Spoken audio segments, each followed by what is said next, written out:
You briefly met the feasibility analysis tool earlier in the program when you first started working through your opportunity statement. Now is the time to turn back to that tool and make sure all the questions are addressed to your satisfaction. Do you truly understand the product or service you are proposing? Can you identify, specifically, names even help, your customers, or at least examples of your customers, both current and aspirational? Do you understand the shape and trends of your market and how to reach it?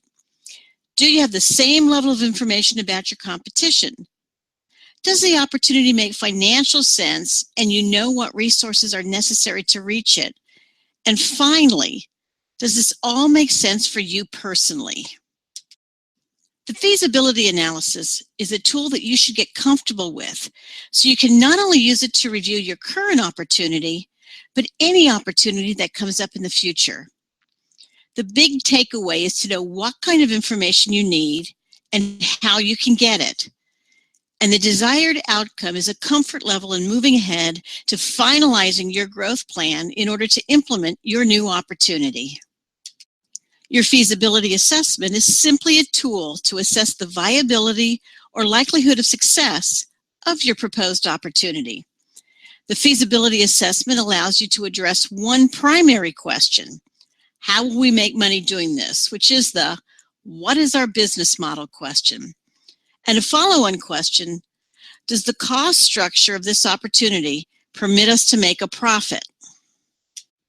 The feasibility assessment also helps to determine whether or not the proposed new business concept includes a customer value proposition that must include things like a new product or service, or a new market that addresses a compelling user need, an identified customer segment. It's built on a competitive advantage that you already hold, and it's delivered in a manner and at a price that the customer is willing to pay.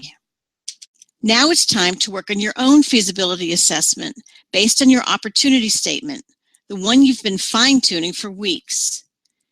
The feasibility assessment is divided into several major sections. First, what is the opportunity you are assessing? Now's the time to describe exactly what your product or service is going to be. It's also the time to think about what impact this new venture will have on what you're already doing, and then thinking about the risks. The risk consideration here will later this week flow directly into your more focused risk assessment. Second, who is your customer? Examples of questions about your customer includes things like, is this customer different than your current customer? What does that customer care about? Can you solve a problem for your customer, and how is your customer addressing that problem right now? How do you solve their problem in a unique way? Feel free to add other questions you think are important, such as, how much are people willing to pay for it? Third, how big is your market? Has it been growing? Is it projected to grow? How do you know that? What trends are emerging that might affect your market? Again, feel free to add questions that are helpful to you. Fourth, who is your competition? And there is always competition. Where is the dollar you are seeking currently going? Why should someone pick you? Can anybody do this? Fifth, how much money do you need to do this? Can you get it? Do you want to get it? What else do you need? That is the resource question you'll be working on later this week as well. And sixth and last, why do you want to do this? Seriously, is this something you really want to do? What will it mean to your family, to your team?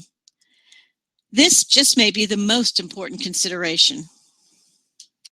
If you haven't already done so, save the feasibility assessment on your computer and start working on it. Feel free to ask lots of questions using the discussion board.